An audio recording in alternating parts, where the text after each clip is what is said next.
আজকে জামাই ষষ্ঠী।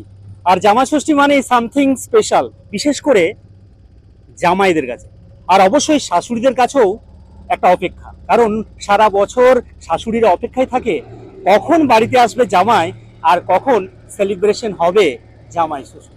সত্যি সত্যি প্রকৃতির অপরূপ সৌন্দর্যের ডালি নিয়ে যেন ওই জামাই ষষ্ঠীর জন্য অপেক্ষা করছিল জয়পুরের এই ঐতিহ্যবাহী সমুদ্র বাঁধ। সমুদ্র বাঁধের প্রকৃতি আর ছোট্ট ছোট্ট ঢেউয়ের তালে তালে একটা বাতাসের যে এখানে মিষ্টি বাতাস, আর তার মাঝেই চলছে, দেখতে পাওয়া যাচ্ছে জামাই ষষ্ঠীর যে আজকে জামাই ষষ্ঠী। সেই জামাই ষষ্ঠী জামাইকে মিষ্টি খাওয়ানো, জামাইকে বরণ করা, জামাইকে গিফট দেওয়া, অর্থাৎ আগেই বললাম জামাই ষষ্ঠী মানে সামথিং স্পেশাল। আর এটা যেন জামাইদের কাছে আরো একটা বাড়তি প্রাপ্তি, অর্থাৎ রথ দেখা কলা বেচা।